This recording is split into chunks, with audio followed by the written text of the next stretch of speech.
Bohm, Harper, Castellanos, the base runners. Infielders in at the corners, and Stott drives one to right. That's deep. That is gone. A grand slam for Stott.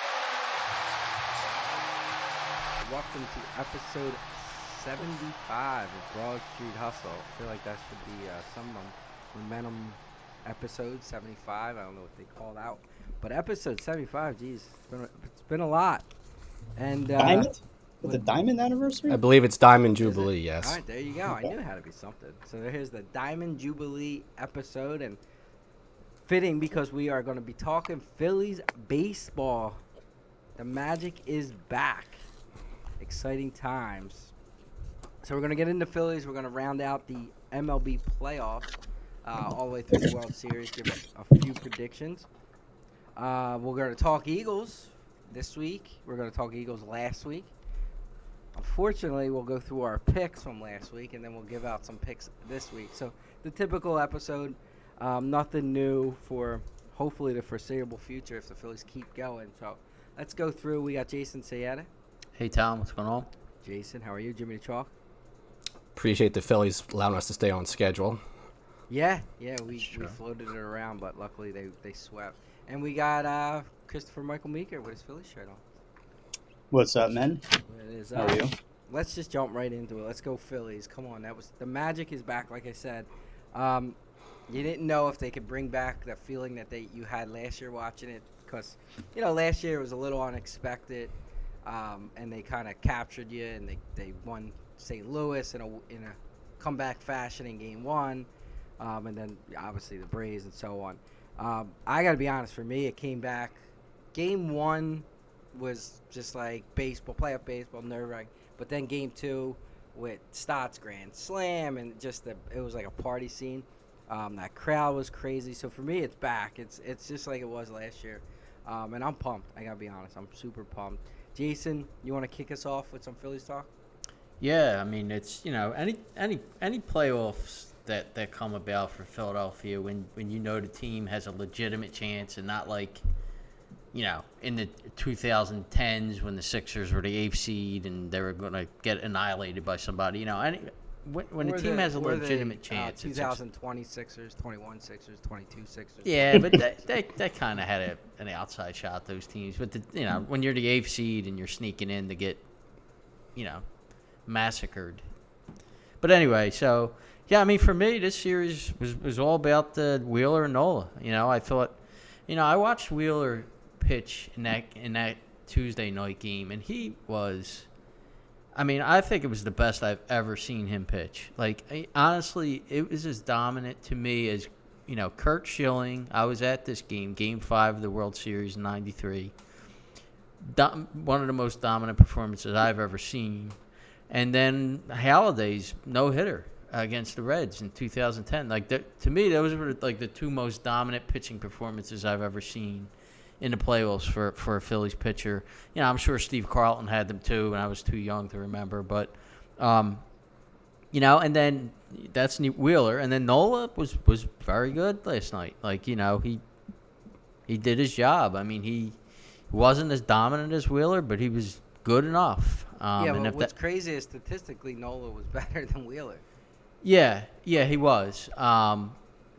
But Wheeler just kind of blew people away and stuff, where Nola kind of didn't last night. But again, if that's the Nola we're gonna get, that's good enough. So, lineup wise, I think everyone really did their job except Harper. And we do need Harper to step it up if we're gonna beat the Braves, or they are gonna beat the Braves. So hopefully he could kind of heat up a little bit. But the one thing I'll say is, listen, they caught a wounded animal with the Marlins, right? No Alcantara, no Perez. Arraez was not 100%, not probably 50% at best. So he was clearly hurt. But, they did what they had to do. Going to get a lot tougher now. Yeah, the only thing I'll say with Nola is, and I thought he pitched well, but you could have rolled the baseball up and it was a strike last night. The strike zone was outrageous. He got a lot. And it went both ways. It's not did. like Nola got the calls, but I'm saying I thought that greatly helped Nola. Yeah. I don't know if it's a different game if he doesn't get those calls, because instead of going down 2-1 in counts, he went up. He went 1-2. We were texting last night. That double play, I mean, that guy smoked that ball, but it was right at Turner. You know, so. Yeah. But the guy went 7 innings and let up no run, so it's hard to knock it. But that's still my only concern. And I feel like Nola a lot of times he follow up these great starts with not so great starts. So we have to see it do it, again against a much, much, much better lineup. Chalky.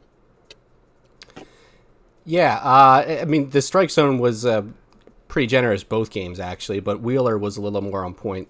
So I think you're right in that benefited Nola more. The Nola outing, it was everything you could have asked for. I mean, he wasn't overwhelming in his command, but, there's a couple of moments where it started to get a little shaky, but he didn't fall apart like he has in other times this year and had those 3-4 run innings. So, that's a positive outcome there. And he had a couple, real short innings too. So, I mean, it's as far as their pitching, it's almost like the stats are almost identical to last year's wild card round, where I think both pitchers went about 7 innings last year, no runs allowed either one, and Wheeler had 1 earned run the other night. So strong outings in those short series. We said that's what they need, and that's what they got. And obviously the bats, the bats came alive, and obviously, yeah, the Stott home run, obviously, then it kind of got, okay, you're going to the next round. So I would agree with Tommy there that was kind of the point where it's like, okay, now we're hyped. And one pitching performance that Jason didn't mention, I would throw Cliff Lee game 1 against the Yankees in there.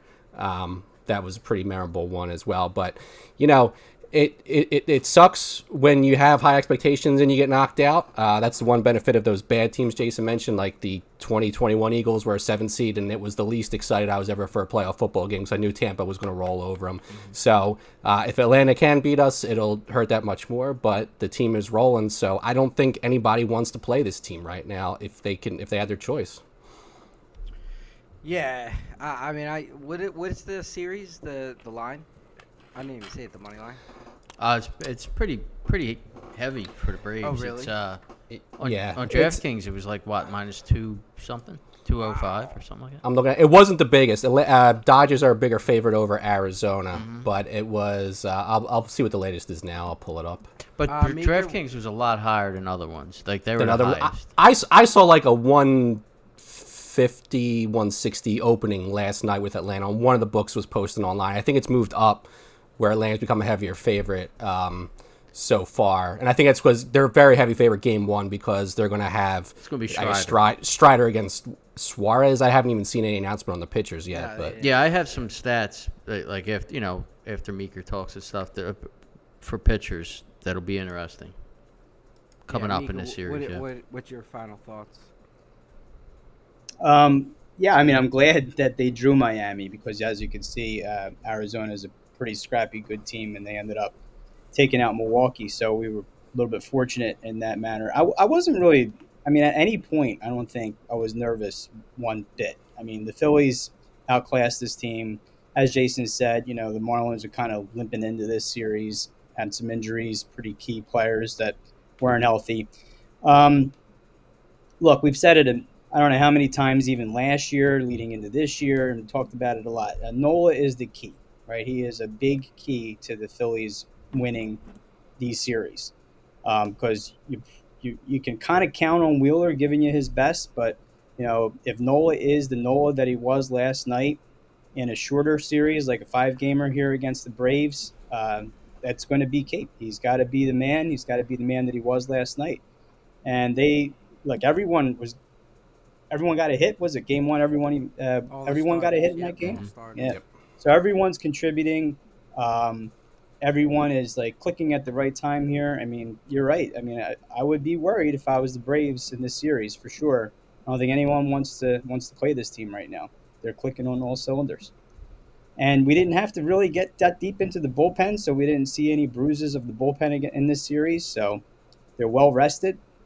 They get into the Braves series with a lot of momentum and a well-rested pen.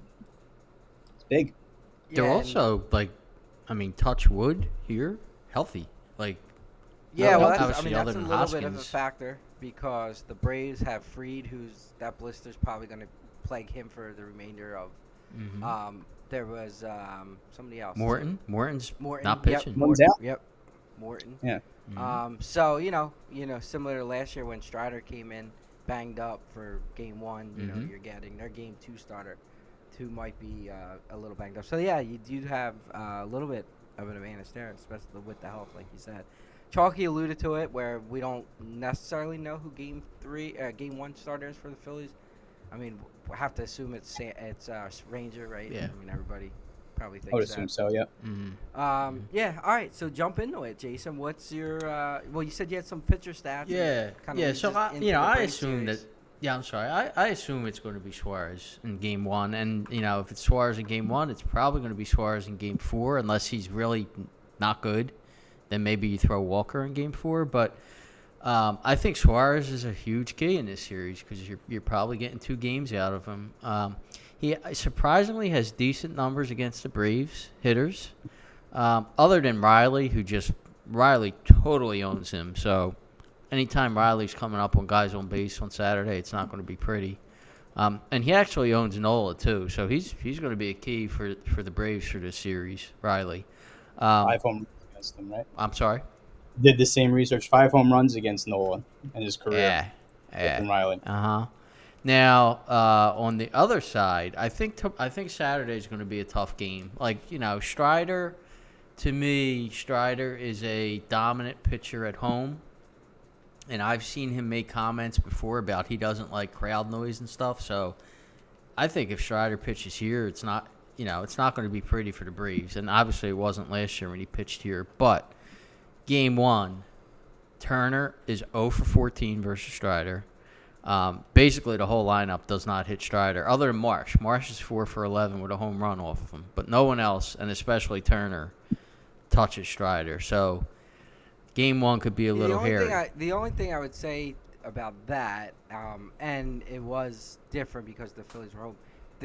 Against Luzardo, the Phillies, the first 4 hitters were batting 5 for 50 with how many strikeouts? Yeah, they got to him. You know what I mean? So I think it's a little bit different in place, but he was on the road, and it's a different scenario. Yeah. Now, but He struck out 33% of the time too. I think in the stats, 33% the Phillies have struck out against. Strider. I don't have high hopes for Saturday. But that being said, now we move to Max Fried, who will be Monday. And the right-handed hitters for the Phillies own Max Fried. Like Turner, where Turner can't touch Strider, he kills Fried. Castellanos owns Fried. JT owns Fried. So basically, almost every right-handed batter, could see Fried pretty well. And like you said, Tom, he's got the blister issues. I think that's the game they need to steal. And it's Wheeler. And it'll be Wheeler. Moving on, Elder, I don't think he's a bad young pitcher, but good luck if he's going to come into this place and try to win, his first playoff game at this place. That's a cauldron. I honestly think the absolute key to this series is for the Phillies to win one of these 2 games. If they win game 1 or game 2, and I'm thinking it's more game 2, If they win game 1, I think the series is over. It's definitely over. But even if they win game 2, I think it's over. I don't think the Braves are going to win here. I really don't. Now, if they're up 2-0, I think it's a different story. They could. Of course. But if it's 1-1, that series is not going back to Atlanta if it's 1-1. Yeah, Chalky, anything to add on that? Yeah, I mean, I would agree that. Not to say that they can't win the series if they don't get one of these first 2, but I certainly wouldn't expect them to be able to win 3 straight to wrap the series up. I've picked them, every time we've talked about it in the last however many months, I've said the Phillies will go to the World Series again, so, I'll pick them again. I really would feel a lot better if I thought they had a better shot in game one, because if they get that, like, that's the death knell right there. I kind of think, like Jason was saying. So to go down 0-1 isn't the end of the world, but like they got game one in Atlanta last year, and I think that sort of just kind of changed the whole attitude, even though they didn't come out and win the next game.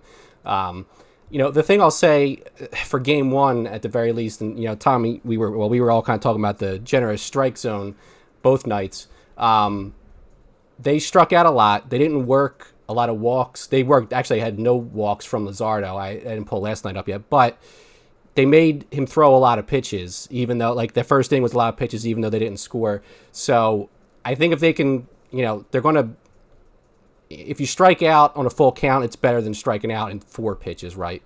So I think, as Jason has said in other episodes, the bullpen of the Braves does not intimidate me whatsoever. So even if you're not hitting Strider, if you can at least make him throw a lot of pitches and hopefully get him out before the end of the 6th, as long as Suarez keeps you in the game, he doesn't have to give you the lead, but if he keeps you in the game, you're going to have a real good shot against their bullpen. Now, if Strider goes 7-8 innings with 1 run and it's 4-1, that's a little more difficult. So if it's, if you can knock him out and after 6 and it's 2-0, I still kind of like your chances in 7, 8, 9, the innings going against their bullpen. But even if they can't get runs, they got to make Strider throw a lot of pitches in the early innings. Yeah, I don't think you're going to see – I think Suarez is going to have a quick hook like he did last year. Definitely third time through the lineup you're not going to get. Depending on how he looks, second time might be questionable. So I think you're going to need the combination of Suarez and a couple others to keep in the game, not just Suarez. Because I can see Suarez not letting up runs, but still coming out after throwing a lot of pitches. Yeah, right. So, we have. And the one Jason mentioned earlier in a text about we should start it on Sunday. I mean, the good thing about having the off day Sunday is that you can go out with the bullpen because you're not going to have a game Sunday. So if you got to pull somebody early, you're not worried about wasting those arms for the next day. Yeah, Meeker. Yeah, I mean, everything Chalky said is spot on. I mean, How if about they me? can just No, I'm just kidding. you too. If they could just make him throw pitches and get him out of the game, because that's what you want. Because, Jason, I went even a step further than you with Phillies' batting averages against their Braves pitchers. Let's talk about their relievers. Iglesias, Yeah, he 371 with 7 home runs, 4 of which are from Bryce Harper. Jimenez, 276, 4 home runs against him. They do have some good, not so great stats against some of their middle guys like Minter and Yates. They're hitting like under 200. But, yeah, I mean, like you said, Chalky, I'm not afraid of their bullpen. And the Braves don't hit the Phillies bullpen. Alvarado, the Braves are hitting 231 with 19 strikeouts and 65 innings. They actually don't hit Kimbrel that well. They're only hitting 200 against him, and they're only hitting 167 against Dominguez. So the Phillies bullpen has been successful against the Braves, but the Braves bullpen has been awful against the Phillies. So you have to keep the game close and get this guy, in game one. And I think if you get game one, at that point, I really think because of what Jason said and how they own Max Fried, Nick Castellanos is at 615 against Max Fried. I mean, I don't know that it always translates to what's going to happen in the playoffs, but they have a good history against these guys. They could steal game one. I think they win the series. It's a big game. Yeah, one thing I do like is the Braves are changing their strategy from last year because of what happened last year.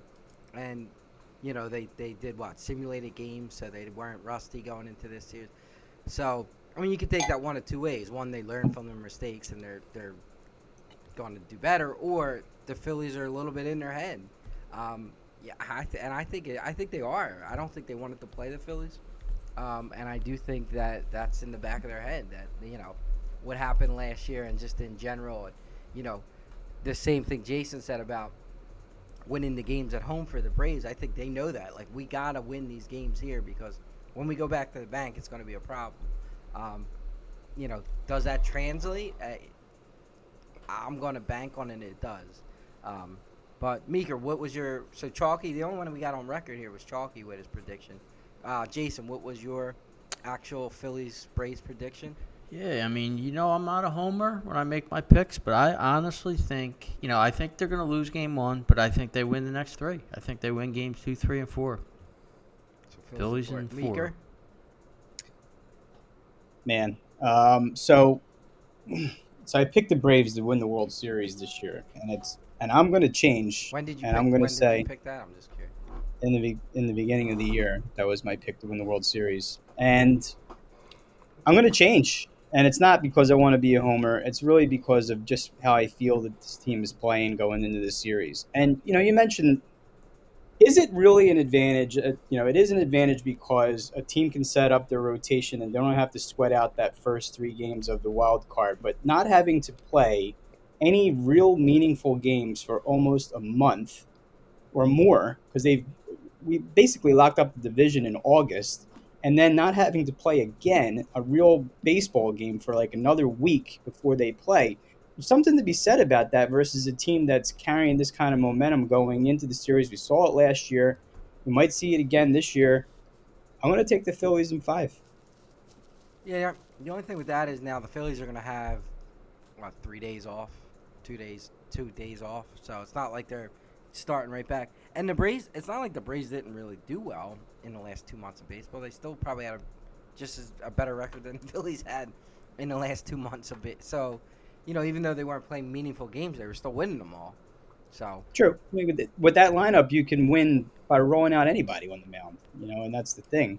But, when you're playing the Marlins, or you're playing the Nationals, and you're playing the Pirates, you know what I mean? Like, you're expected to win those games no matter what. I mean, not that the Phillies have played more meaningful games, but they had to play more meaningful games into September to lock up the first wild card spot. And this whole system that the MLB has with not reseeding is not helping the Braves one bit. And I'm hearing, a lot of complaining going on about Braves fans. Oh, why do we have to play the Phillies? We should be playing the Diamondbacks because we had the best record. We shouldn't be playing a team in our own division that knows us well. That was the first wild card. And I agree, and that might be sour grapes, but it didn't do them any favors. Well, I agree. I don't actually think agree they with them. I mean, I don't Yeah. think it's agree, fair. yeah. I mean, they they should play should the be worst team reseeding. that's left. Right.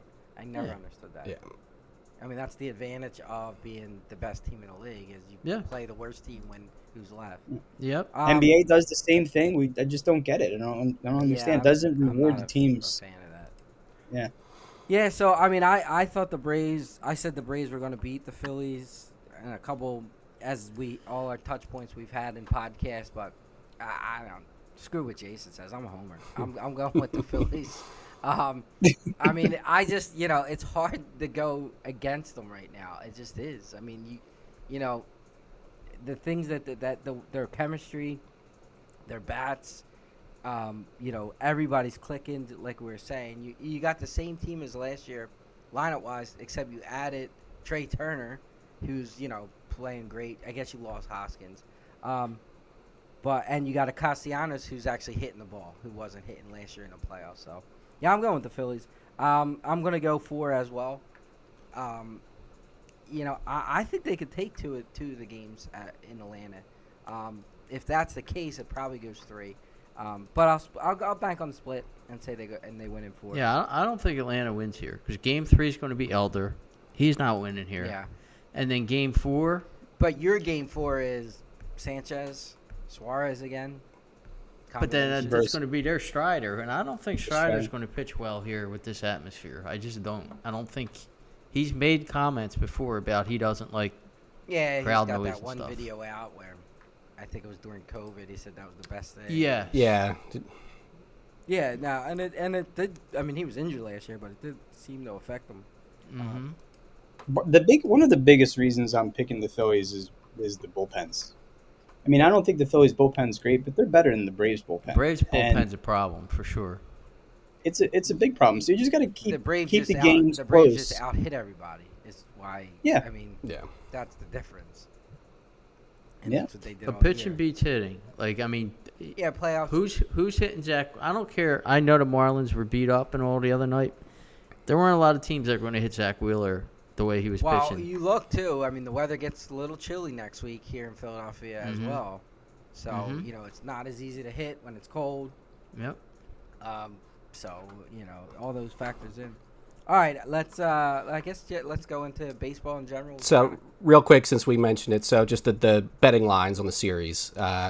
Atlanta, DraftKings right now, Atlanta is the favorite at -170. Oh, wow, that moved big time then. Yeah. And so far as correct score, in order from favorite going down, Atlanta 3-2, Atlanta 3-1, Atlanta 3-0. So all those are above the Phillies, and then Phillies are 3-1, 3-2, and the sweep is 9-1. So That's terrible odds, by the way. 9-1 on a sweep, that yeah, the yeah, Phillies no. sweep. You could Yeah. probably bet money line parlays, each game and get way better than 9-1. I would think For the Phillies. for the Phillies. Yeah, the sweep for the Phillies is 9-1. That's what I'm saying. That was the line. Yeah, so they're But wait, the is Phillies. that a sweep for anybody, though? Or is that a No, sweep? that's Phillies. The exact result, Phillies to Oh, win gotcha. 3-0. Okay. So, like, Phillies are +170 game 1. Game 2, they might be less because of Wheeler. And if they're up 2-1 with Nola, I don't know. 9-1 might actually be a better price if they get to that, but who knows? Wow. Do they post the lines already for game 2? No. Like the actual line for that I game don't itself? think so. No, I'm only seeing game 1 right now. I mean, I'm sure somebody's got it out there somewhere, but DraftKings does not. Yeah, but you're not going to know the pitcher for sure in game 2. No, I mean they have no pitchers listed in the Phillies game, even though we know Strider is going to pitch for Atlanta, but they don't have any. The only game they have that listed is the Diamondbacks Dodgers, Kelly versus Kershaw. I mean, baseball is pitchers are why lines are what they are. Mm-hmm. I mean, that's Yeah. why all the bets are no action if this pitcher doesn't go or that go, etc. Yep. All right. I mean they have to know who's gonna play. So at this point, No, but Freed isn't a guarantee if something else goes on. no, They down said- the line, yeah. If you're talking like 2 games down, yeah. They said Freed, like you mentioned the simulated game. He pitched with a Band-Aid on, which I don't think he's allowed to do in a real game. So he's still got problems. Is he a lock for game 2? I'm pretty sure. I mean, Yeah. that's I just think, like- unless there's an injury. I was thinking about it, like if the Braves go up 1-0, maybe they Push give him him back. that extra day because there's a day after game. You got the day break to travel to Philly, so maybe they wait till game 3. I don't Maybe. know, but Maybe. They could. It might depend on what happens in game 1, like you said. yeah. And I mean, they might say, "Look, Wheeler's on the mound. We'll chalk it up and we'll take our chances against Nola and Philly." Yeah, I'm I don't actually know. I mean, happy Wheeler's game 2 for us too. And not I'd rather game him be 1. game 1. Really? Yeah. And get Because don't you win think that it's a game little bit of 1, a- like you don't all think the it's pressure's- a wash though. Now you got Wheeler Strider, opposed to Wheeler. yeah, but against Wheeler could outpitch Strider. Wheeler, that game earlier this year. they could both let up no runs and they lose. Yeah. The bullpen, Yeah. You know what I mean, look. I mean, take a look at last year, right? All right, so they win game 1 against what? Freed was game 1 last year, and Suarez gets out in the 3rd inning or whatever. You flip those games. If Wheeler, who lost game 2, loses game 1, I think that's a little more deflating than if Suarez would have lost game 1. Now there's more pressure to win game 2, but I could see, and you're still going to have Wheeler available for game 5 if necessary on regular I rest. just So think you have a chance to steal game 1, and then if you Right. happen to, now you got Wheeler for game 2. yeah, I originally was in Jason's mindset of starting on Sunday and using Wheeler, but I've kind of shifted the other way. But then that- if you lose game 1, you then have Yeah. Wheeler on the mound as the stopper. Yeah, I think But game if you 1 beat there- them in game 1, you almost demoralize them, and the real pressures Yeah. on them now. Like they have See, to win game I'd 2. rather have Wheeler in game 2 with a 1-0 lead. If you're gonna give me or in a 1-0 pressure lead, I'd in a rather pressure have Wheeler as my situation, next I'd rather have Wheeler in game 2 trying to make sure it doesn't go down 2-0 than Suarez or even Nola. I think. I mean, it's not they're playing with house money in game 1, but if you're not starting Wheeler, I think there's hardly any pressure on the Phillies, and maybe that's a good thing. Yeah, I totally agree with that. All right, let's move on to the Major League Baseball. We'll go series by series, and then I guess ultimately it'll bring us to the World Series. So Phillies, Braves, we all had the Phillies advancing. So although we're not a homer show, we all had the Phillies. I mean, I'm a homer. I don't care. Then we'll stay in the National League, and we'll go Arizona and the Diamondbacks. Meeker, I'll go to you first. Dodgers. Yeah. Dodgers for you? No. Well, What I say? yeah. Arizona Diamondbacks. Yeah, Arizona and Dodgers. yeah. Yeah. Well, I mean, again, I don't think it's going to be easy for the Dodgers to win this series. The Dodgers pitching has been decimated, as they lose pretty much everybody on their staff, and they're down to Kershaw plus whoever they want to throw out there and some rookies. But I do think they're a better team, so I think they'll win in 5. But I don't think it's going to be a very close series. But I'll give the Dodgers the win in 5. Okay. Jason? I think the Dodgers are in trouble. I think their pitching they have trouble with their staff. And I think Arizona is not a joke. They have Kelly and Gallen. They have a good young lineup. I'm picking Arizona to upset them. Yeah, I actually had Arizona as the upset for pretty much the same reasons, and even yesterday they were what were they trailing? What game were they? Were both games they were trailing? Both games Yeah, they they were trailed down. both. And they showed grit to come back. So I think they got a nice little scrappy team. I'm gonna go Arizona as well. Chalky. Yeah, I'm Diamondbacks. I think you're going to get, I have a possible 5 games, you're going to get 3 games out of Kelly and Gallen. And, they didn't play Woodruff, but, they roughed up Burns and they got the Milwaukee's pitching. So I think that makes the difference. I mean, the Dodgers have those bats, but and Kershaw missed how much of the year? So who knows if he's going to be, he's 45 years old or whatever now, but, I'm going Arizona. All right. Let's go Minnesota and Houston. Chalky, I'll defer to you first. Houston in 3. Houston in 3. Jason. Going with another upset. I think Minnesota's going to beat them. I don't think Houston's that anything special this year, and Minnesota's got a nice staff. I think they're going to upset them. I don't know what they're going to win in, but they're going to upset them. All right, Meeker. Yeah, I'm going to take Houston in 5.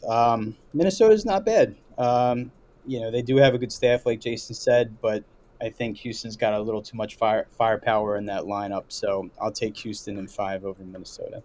Yeah, it's another upset, and it's a theme I have in this round. I have Minnesota as well to upset Houston. I like Minnesota. It's the only team I got left in my draft, so I have to root for Minnesota. I got Minnesota as well. Texas and Baltimore. Yeah, one thing I don't really understand: how is there a team in Houston and then a team in a Texas team? That makes absolutely. They're like Dallas area. Yeah. So. No, I understand they don't play it the same, but the fact that exists makes absolutely no sense. Well, Texas is a big state. Yeah, but then they should have a city. It should be like where do they play? Arlington? The Arlington Rangers. Well, Florida Marlins were Florida for how many years, California Angels. Angels. They had California Tampa. Angels. Arizona Diamondbacks. Yeah, but there's no other team in Arizona. Yeah. But the fact like that there's you said, another you had the team in California that Angels. state. California. Who was there first? I know Texas was the Senators, but I don't know if Houston was there first or not. I just think it's stupid. That's all. All right, Texas, Baltimore. Jason, we'll go to you first. I think this is the only series that's not going to be an upset. I think Baltimore is legit. I think Baltimore's going to win. Chalky? I am going with the very mild upset of Texas. Stupid as their name is. I'm going to keep Texas because I had Texas to win the championship in our, our All-Star break picks. That was my team, so I'll stick with them. I do think Baltimore's a nice, scrappy, young team, but they are young. This finally getting to the playoffs and might just be tough for them to overcome. So I got Texas. Meeker? Yeah, I'm going to agree with that. I think that the management of Texas, like Bochy being experienced manager in these situations, ends up being a big difference, and Texas beats Baltimore. Okay, so let's go we'll stay in the AL. We'll do the NL last. So, Jason, you are Baltimore and Minnesota. Who advances? Yeah, I think Baltimore is going to go to the World Series. Baltimore World Series. Chalky, you were Texas, and did you have the Battle of Texas? I have the battle of Texas to see who gets to claim Texas. And so apparently, just looking it up, Texas, they used the Texas Rangers name because they wanted to be the Rangers, and the Dallas Rangers makes no sense, but the Texas Rangers has the name and legacy associated with it. It's going to be Houston. Houston. Oh, that's right. You got the rematch. Chalky or not Chalky? Who's the other guy? Meeker. You had Dodgers and no, where are we at? Texas and Texas and Houston. Oh, you Same. had the Battle of Texas as well. Yeah, I'm gonna go with the upset again, and I'm gonna take the Rangers to beat the Astros in 7 games in the Battle of Texas. The battle, and I had Texas, Minnesota. I'm gonna stick with Texas, and I have Texas in the World Series, and that rounds out. So I got Texas, Meeker has Texas, Chalky Houston, and Jason is Baltimore. All right, let's knock out the NL.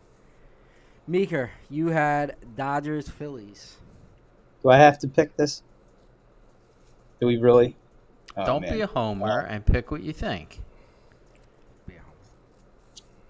Well, I think the Phillies are going to beat the best team in baseball. So if they're going to beat the best team in baseball, they should be able to beat the Dodgers, right? So I'm going to pick the Phillies, and I'm not going to tell you how many games. I can't get there yet. When we get to that point, I'll analyze that situation. But I think the Phillies beat the Dodgers. It's a homer pick, but I'm going to pick them. All right, Chalky, do I even need to ask? Phillies and who did you have? Diamondbacks. Phillies in 5. Jason, Phillies and Diamondbacks. Yeah, I think the Phillies are going to the World Series. I don't Sounds know. like a homer. Nah, I'm not a homer. Homer I'm alert. not a homer. I'll tell you what I think. I think the Phillies are going to the World Series. I don't know how many games. Nah, it's not. Phillies, Arizona. I got the Phillies in the World Series as well. All 4 of us have the Phillies.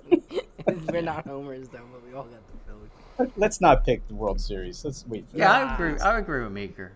Because we're all going to pick the Phillies. It's going to sound stupid. So, I mean, I honestly don't. I think it's a toss-up World Series. But maybe wait. You have Phillies, Baltimore? Yes. That'd be a fun. Back to 1983. Yeah. Yeah, that would be I was at game 1. Last row of the bet. I actually was looking out the back. Like, it was. I was looking out of the stadium. There were scary seats back then. Yeah. You were But I was there. I've done that at Citizens Bank. I think we were out there for a couple playoff games and for the Winter Classic. We were looking out the back there. Never at the vet, but Citizens Last Bank row of the definitely. vet. But I was there. Classic. I could say I was That there. Winter Classic was cold up there, too. Jeez. It was, yeah. Jason, when you were doing real quick, when you were doing your analysis of the Phillies, the Braves hitters against the Phillies, Yeah. the 2 guys that really kill them are Acuna and Riley. Yeah, but Acuna And doesn't most of them- kill. Acuna didn't really kill Suarez. I didn't write it down, but He didn't. All right. The only Yeah, one Riley that really kills- Riley kills Suarez, Acuna but- hit Nola, but Yeah. Riley owned Nola and Riley owned Suarez, and nobody else really owned Suarez. Point being, I don't know how you can do this because it's going to be situational, but when you have big spots in games and these guys are up, those are the guys you want to be really careful with. And if Ronald whoever Acuna, you want to be really fine. careful with Ronald Acuna. Well, you want to be really I careful would with. think so, yeah. I would think But that's... no matter who's hitting behind them is my point. If it's a really big spot, don't let those guys beat you. I'd rather a Rosario or even an Olsen beat you than these guys, because these guys are the guys that hurt the Phillies, and it showed. The stats show it. These are the guys you really have to watch. Of course, Acuna is the best player in probably baseball, but I don't know. I'm not pitching around them, so to speak, but just you got to be careful with them because one swing and that could be the ball game. With these 2 guys, especially Riley, because he owns the Phillies. Yeah, he's going to be key. Him and Acuna, obviously. I think are the 2 key hitters in the series. Yeah, but you've seen it in baseball where, these guys go in these weird, playoff slumps and don't, really get going. I think it's more the one way than the other. So if you see a pitcher, if you're able to if you're hitting 5 home runs off if you're Harper and you have 4 home runs off of Iglesias, you're seeing the ball out of his hand and you're going to hit him. Now, I'll flip that around to Turner being 0 for 14 on Strider. I think he could turn that around more than a pitcher turning around Iglesias against Harper type thing, or Yeah, I mean, Riley they're gonna against watch Suarez. film.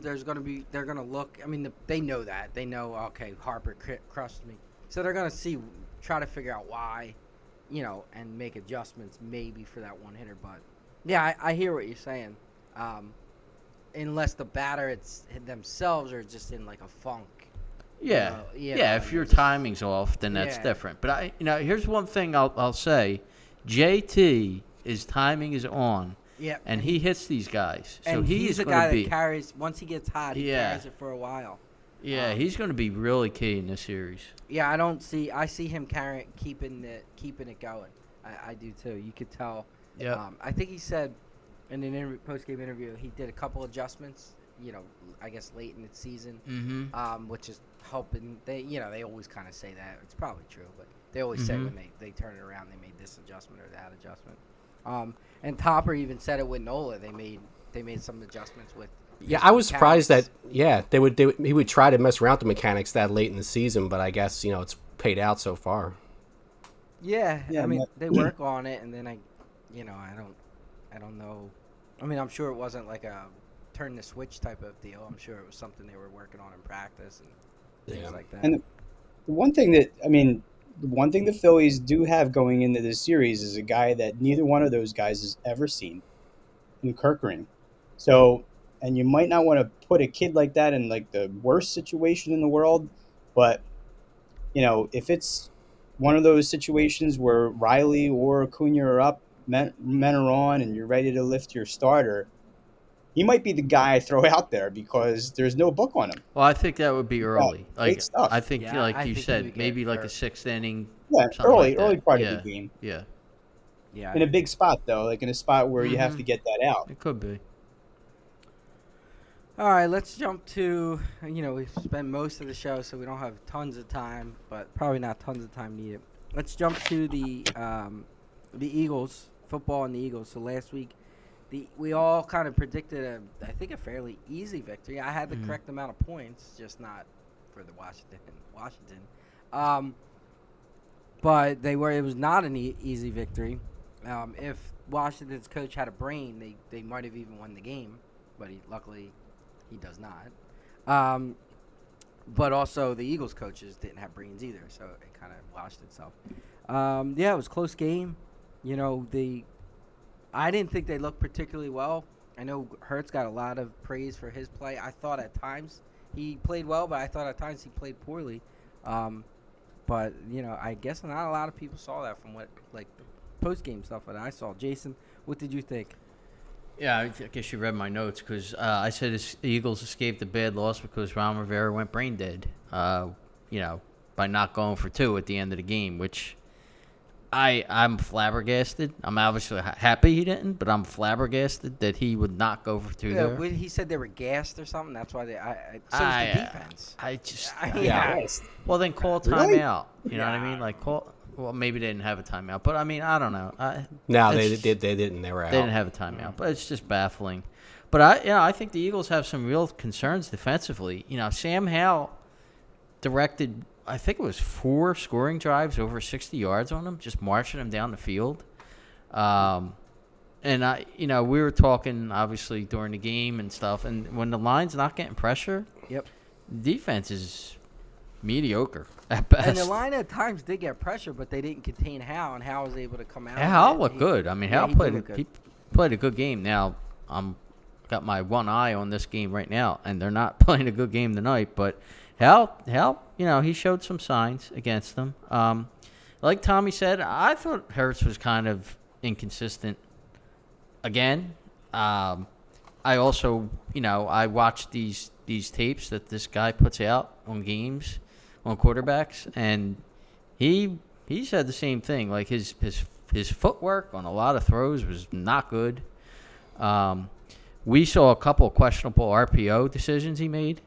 Now he did make some good throws. So he did do that. But again, that's all points to inconsistency. And then the coaching. There's less than 2 minutes to go.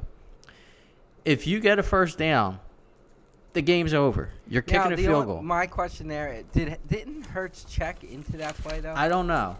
I don't know. It's not. Well, we'll get to it when you get to me, but Yeah, I'm not Yeah, sure you that. can I mean, jump in. yeah, you can talk, Chalky. Yeah.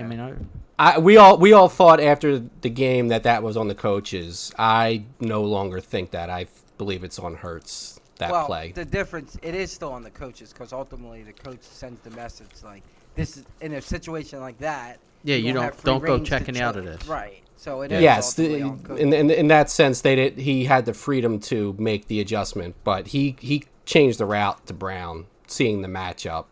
Yeah, I because believe Washington didn't 100%. care if they scored a touchdown. So- I mean, Washington wanted them to score a touchdown. yeah, I mean, of course they were going to have that route. Yeah, Right.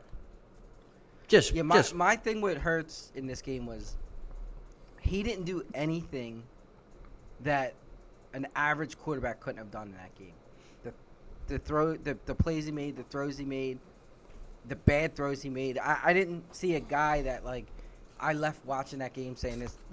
He made some unbelievable plays. He made some really, really good plays. He made some really good passes. But I mean, maybe not half the league because the quarterbacks in this league are horrific. But a halfway decent quarterback is going to make all those plays that he made. and one play I didn't mention was that the intentional grounding. I mean, that could have lost him the game there. Like, you can't just throw that ball away like that. Then there was a play. I'm not sure he knew the rule of throwing the ball Yeah, far. he out. And definitely I threw gotta it know the away rule. too. That mean- wasn't like a miscommunication. Yeah, he threw it away. And then there was a when they were up 4, it was 2nd and 10. Yeah, he went to Goddard. I think he overthrew him, and it was like 2nd and 10 on in the red zone. And he checked out of him again, because now it looks like he has the ability to make checks at the line, which he didn't have before. He checks out of a play, and his play was he gets the snap and he runs up the middle, and he gained 0 yards because it was a horrific play. And then third down they didn't get, and they wound up kicking a field goal and only going up 7. Where if they score a touchdown, now they're up 2 scores, and I thought was a big crucial. So it's also like the times he had to make changes at the line of scrimmage.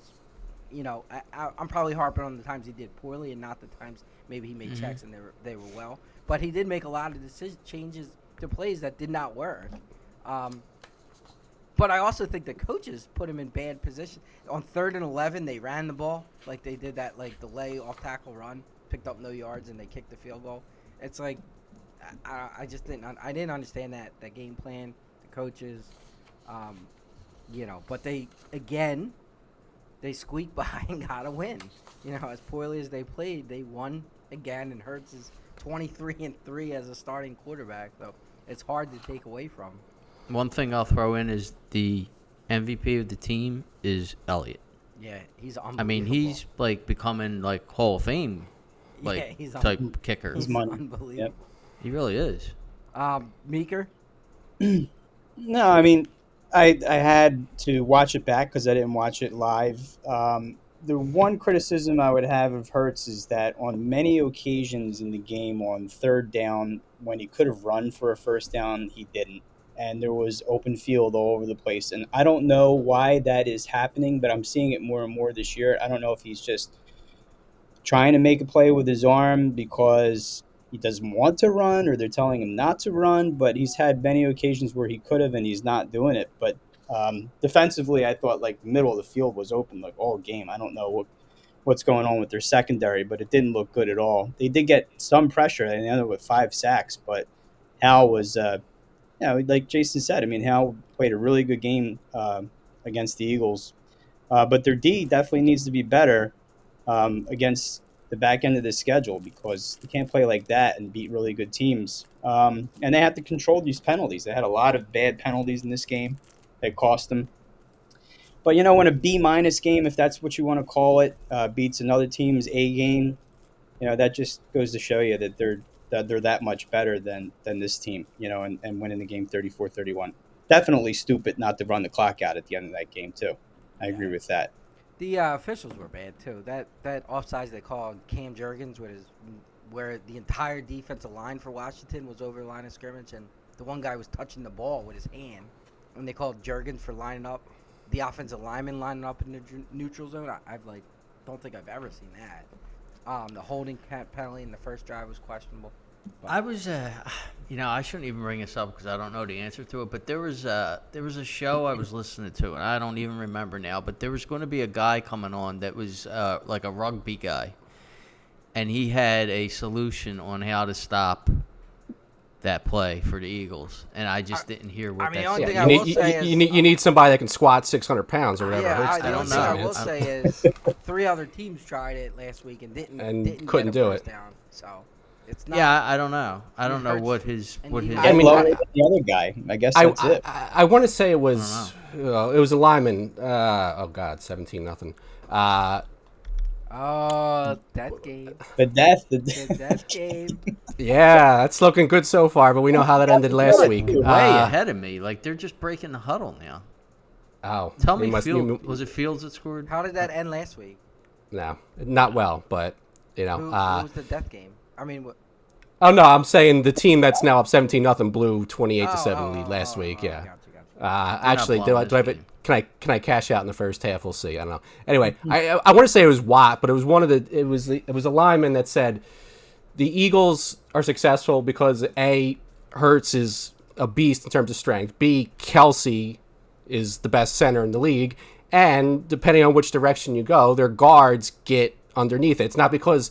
And it's not that he's getting pushed from behind. It's that he doesn't even need that. It's like they're driving forward and he's not getting stopped and he's got the momentum because of his strength to get through. And not every team can do that, as we saw with the Giants and the Colts and whoever else didn't get it this week. So, if you get your hand under the ball, I guess you might be able to stop it or line up in the neutral zone all the time. But, I mean, there's a way to stop it. Somebody will find a way to stop it consistently, but the Eagles have an advantage over other teams, not just because you get two guys behind the quarterback and push them forward. I mean, let's be honest. A quarterback sneak in general has a pretty high rate of conversion. So Tom Brady was great at it. Tom Brady? You just find a slot. He would look around and find a slot and then just. And he was big. He's 6'5", Brady. So Yeah, Chalky, you chimed in with Jason, but you didn't really go through your thoughts fully. Yeah, I mean, I came prepared to discuss every throw, but we don't have to go. We don't have to go that far. So I'm more Joe Public, of course. I thought it was the best game of the year. I will say I thought it was a good game for Hurts. I think saying that there were throws that any quarterback could make is greatly underselling a couple of the throws. Okay, go through. So we got what throws did he make that somebody couldn't make? Happy to tell you. The deep ball. He didn't make any throws under pressure. He all had time in all his throws. There were a couple he got hit, but the play to Smith end of the first half, yeah, it's a little bit of a jump ball, but he put it where only Smith could get it. Not everybody can throw the ball like that and not have a risk of an interception. What? He threw the ball. Smith went 50 feet in the air and caught the ball. No. Third quarter, first drive, he dropped 28-yard pass to Brown. It dropped it in between two defenders. Do you watch football? Yes, I watch football. 28 yards every week. Wait, was that the sideline throw? Because 28 yards. Listen, he dropped it in the bucket between two defenders. Look, I watched the QB school too after I went through. Drop it in between two defenders like that on the sideline? He wasn't wide open. He dropped it between two defenders. I think that's one of the easiest throws. Oh, wait, so when the QB school criticizes somebody, that's valid, but when he greatly, and I think you completely undersold how well O'Sullivan said he played this week, because he was very optimistic about his play and how he's going to play moving forward. Yeah, but he also said his footwork was awful. Absolutely. On his bad throws, his footwork was awful, and I don't know if that's something they're teaching him or if it's something that he's doing on his own. If you want to go through the other ones, the pass interference where Brown should have caught the ball, dropping it through the window to Zacchaeus. Yeah, but he's an NFL quarterback. I expect he has an arm and he can throw the football. I mean, there's a difference. He can throw it, but he's you can't tell me the average quarterback in the NFL is going to make those plays, because the Eagles haven't had a guy that consistently makes those plays in ever. Like, come on. So they're good. They're great throws. Now, should he be able to make it because he has time or whatever? No. If you go through and pick a random quarterback in the league, they're not going to be making those throws on a regular basis. Maybe he won't moving forward, but those are better throws than anything he threw this year to that point. I give obviously now his bad throws. Our bar is very low for Hurts. I think you're setting it way too high. If those are average, if those are average throws, I think your bar is way too high. Then you'll have 3 better than average quarterbacks in the league. If Rodgers made those throws or Mahomes makes those throws, they're not average throws. Or oh my God, they're so great. Like, come Here's on. my I thing. think the All right. part you're missing is the times where he scrambles or drops out of the pocket quickly and throws the Yeah. ball away. Where There's a better other- quarterback's gonna there's- step up in the pocket and make a throw. Let me ask you I'm this. saying, like I said, hold on, let me just finish this. I said when we were talking before, I said he made some really good throws more than bad throws. I'll say this, his 2 or 3 bad throws, he had 2 or 3 bad throws that could have cost them the game. It was he threw the jump ball when Brown was double covered towards the end of regulation, and that the grounding was, I mean, if they don't get another 8 yards back in the field goal range, that could cost them the game. Now, the one thing I'll say, and I think Sullivan pointed this out, where he misread on the grounding play, he read the next play correctly and hit the hot route to Smith, and I think he actually, Jason, correct me, I think he actually kind of O'Sullivan blamed Johnson for not picking up the block correctly on the play before. He said, But he said Johnson either way, blew the play on the grounding. But, so I think there was more good than bad, but one of those bad plays could have absolutely lost them the game. And I have thoughts on the defense, but Jason, you were jumping in. My point is, going into this season, Hurts was top 3 to win MVP, right? Gotta say top 3, if not top 5. Mm-hmm. Is he there right now? No, absolutely not. Then he's to me, he's not. He's playing under his what he should be doing right now. He's not. I like this wasn't this game wasn't his what he should have been. Like, they ran for like 400 yards in those 2 games that they won. He didn't have to make awesome throws. They were in control of the game the whole time. He's not playing well. He's playing okay. Last drive they ran, but they ran the ball because they weren't throwing the ball effectively. In the Right. games.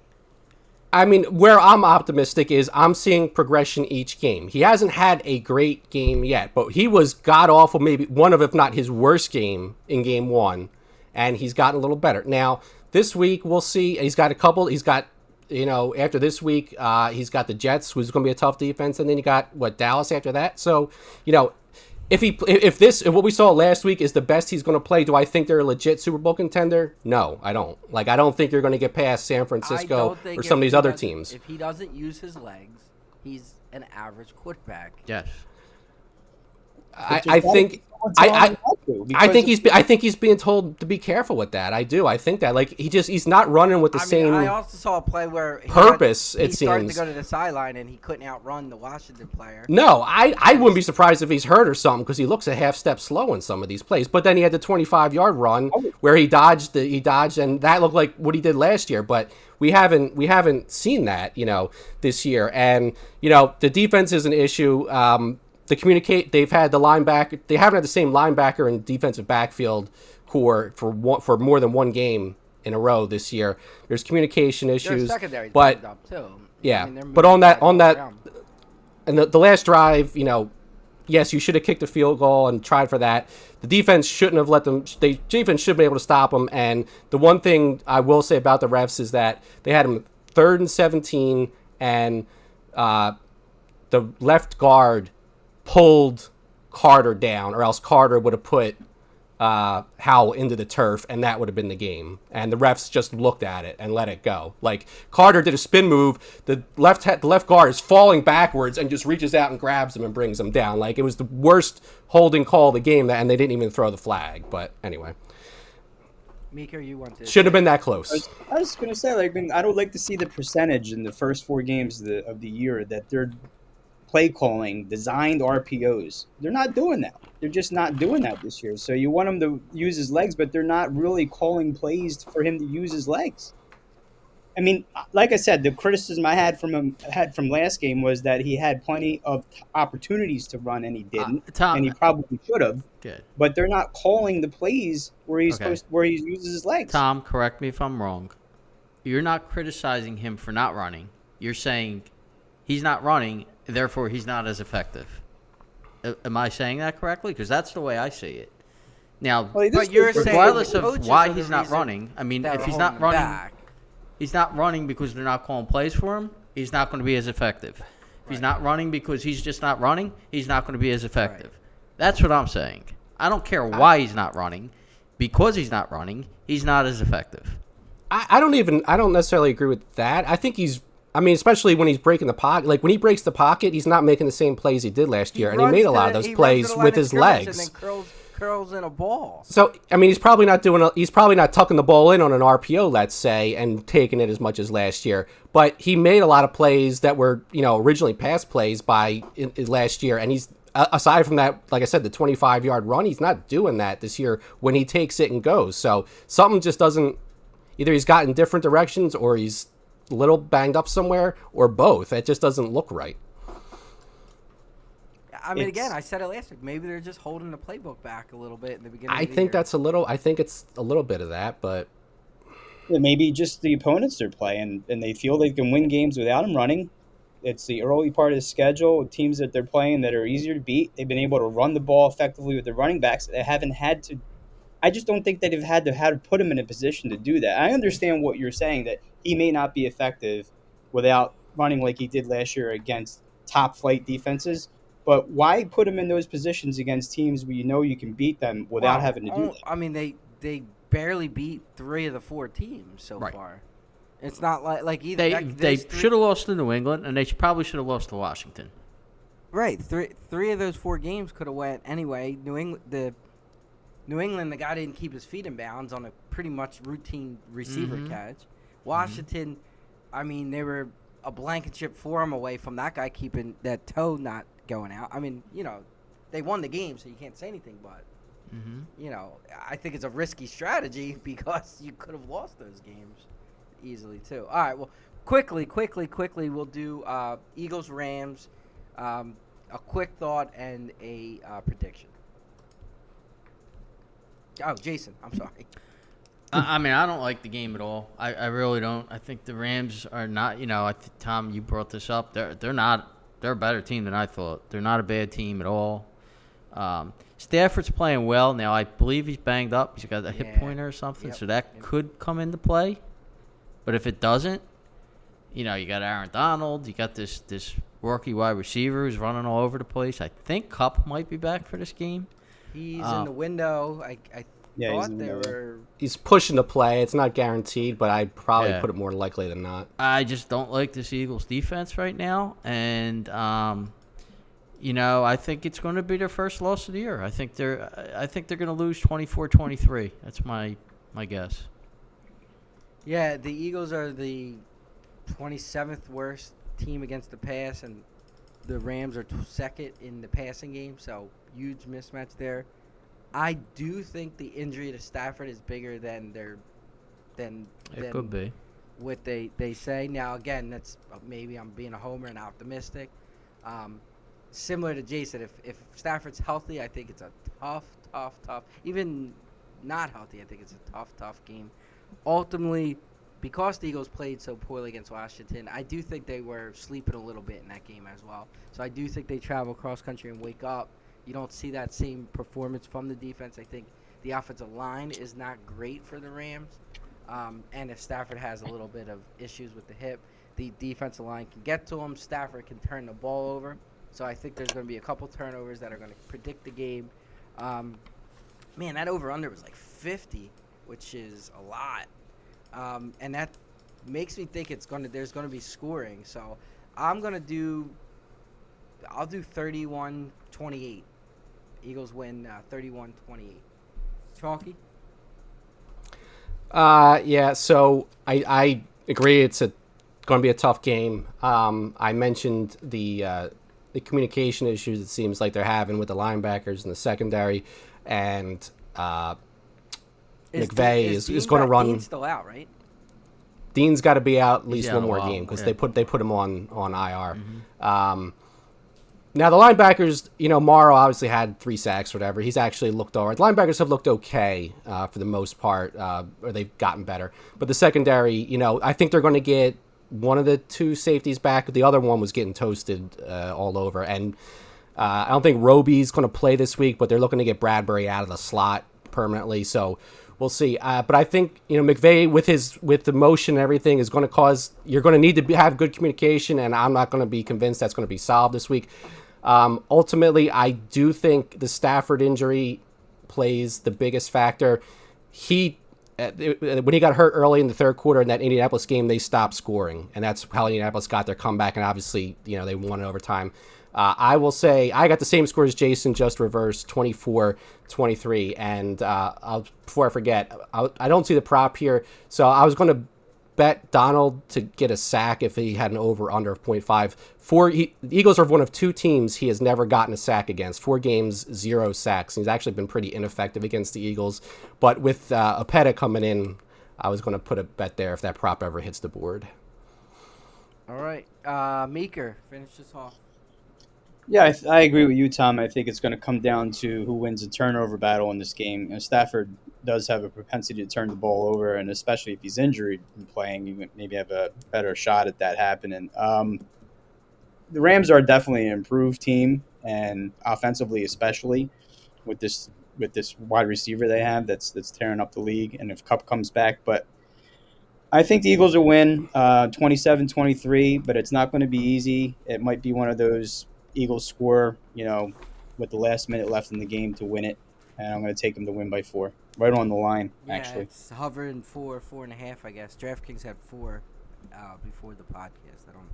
I don't know what it was now, but all right, that wraps up pretty much the show to our picks segment, which I wish we could end right now. But Jason will take us through stats, and then we'll give our picks. Yeah, before we get to our picks, the league stats. So over-unders kind of even this week was 7 overs and 9 unders. Overs 28, under 35 for the year. So I believe, I can't read my chicken scratch, but I think that's like 58% under. Public was 9-7 again for over-under, so they're tearing it up. Not only with over-under, where they're 37-26. The public was 13-3 against the spread this week, which is absolutely outrageous. They are now 39-23 on the year, 63% after week 4. Like, that's just outrageous. And there were Mahomes They might have shut Vegas down. 14. If the Chiefs covered that game, they might have shut Las Vegas down. So now we're going to get to the ugly part of the show, which is going to be our picks for last week. They were quite bad. I'll start with myself. I actually managed to salvage a game. I went 1-2. Lost another best bet, which I'm horrendous with this week. I'm 1 this year. I'm 1-3 in best bets. Lost with the Steelers. Wasn't even close. I did salvage the Raiders Chargers under. But then I lost with the Saints, so I went 1-2. Tom, you went 0-3 this week. I will say I bet another game where you had a 2.5 point swing in the line somehow. So yeah, I'm gonna try to go 3 in a row with making the line. Yeah. So you lost the Colts, you lost the Bengals, and you also lost the Panthers. You were 0-3. Chalky, you followed Tommy. You were 0-3 as well. You lost your best bet as well with the Colts. You lost with the Saints, and you also lost with the under in the Bears and Broncos game. That was close.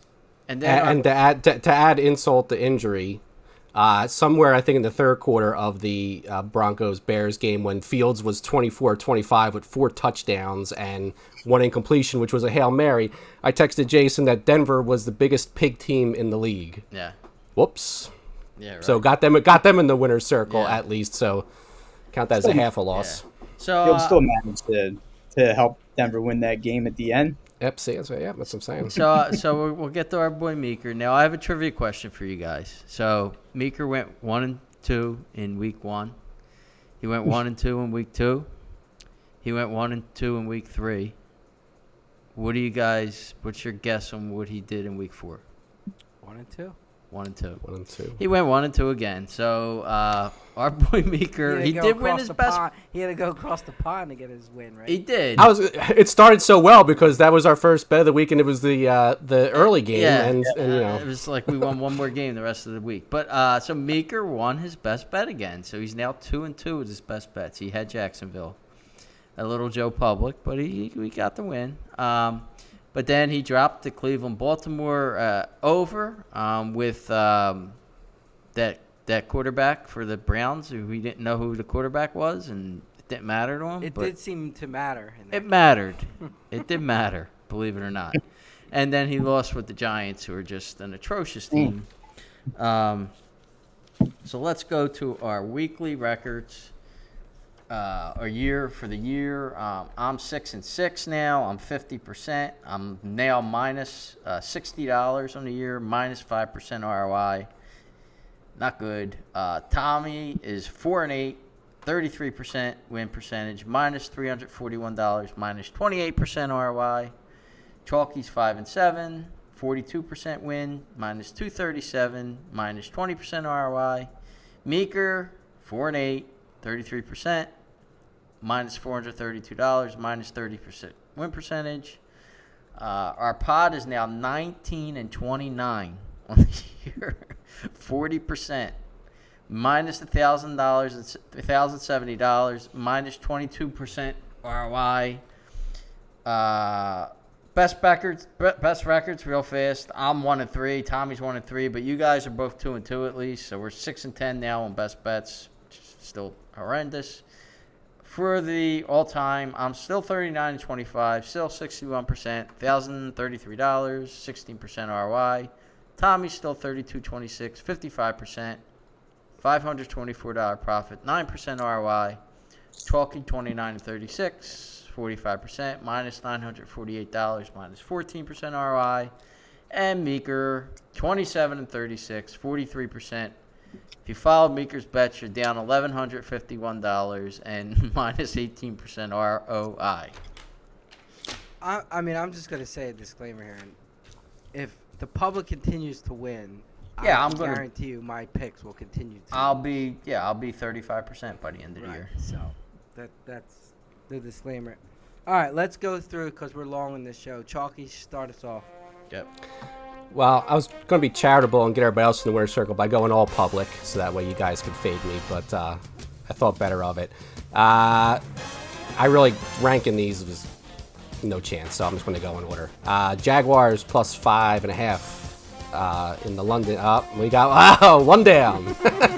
Well, we're starting this week 0-2. Listen, at least you're 2-2. At least you're 2-2 in the year, so.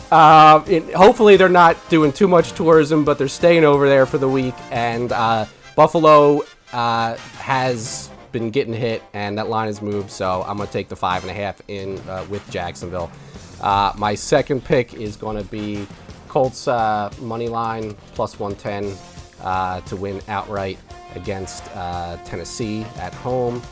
And my third pick is, and this did move earlier right before we started, so let me make sure it's still the same. So Rams plus 4 minus 112. I think the Eagles win, but I think the Rams cover. So that's my third pick. All right, Meeker, go for it. So my first pick is going to be under in the Raiders Green Bay game. It's under 45 minus 112. And my second pick is going to be, and I don't usually take big lines like this, but after seeing that Monday night game, I'm taking Miami minus 12.5 minus 110. Who was it? I don't know if that. I don't even know if that's a public pick. I know God. God. I just think they're going to get it. What is it again? Joe Meeker public. What was it again? Dolphins. What was it? You got frozen there. Thank God. All right. So sorry. What did you have on that, Meeker? That's minus 12.5 minus 110. That is no. You're 2 points off. It's currently 10.5 minus 110. 10.5. Yeah. Hold on. Listen, he should get 12.5 now because that's what his bet would be. We should give him 12.5. No, that line was 12.5 literally 5 minutes before the podcast. Yeah, it was. Oh, really? I got it right. I got it right now. It's 10.5. No, I believe you, but I have written 12.5 and I wrote the 5 minutes. That's crazy. That's insane.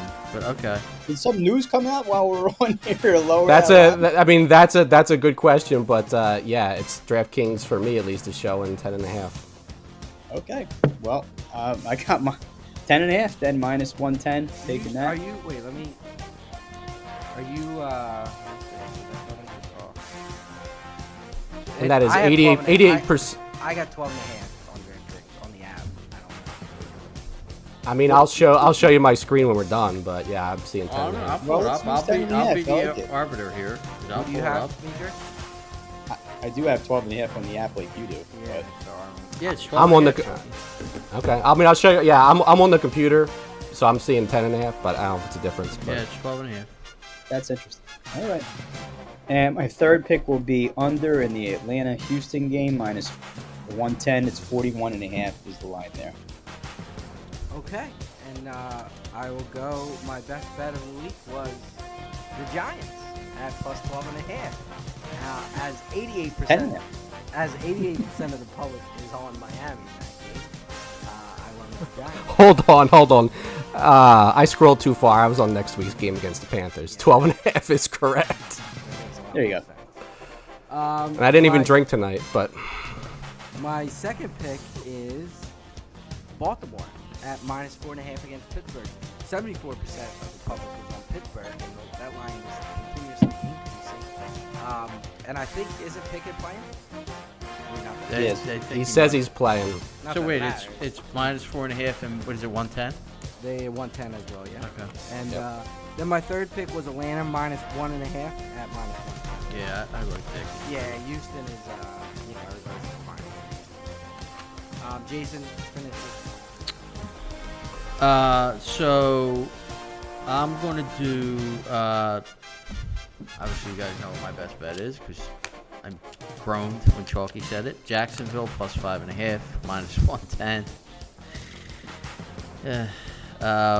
And then I am also going to go with my second pick will be the Chiefs Vikings under 52.5. I don't like the Chiefs offense so far this year. And I looked at some stats. The Chiefs defense is good, and believe it or not, the Vikings defense is not bad with some, points per play and yards per point stats. So I'm going to go under 52.5, minus 108 there. And then my third pick will also be the Falcons minus 1.5. Okay. That concludes episode 75 of Broad Street Hustle. Go Phillies. It's not just your podcast, it's your playbook for success. Have a great night.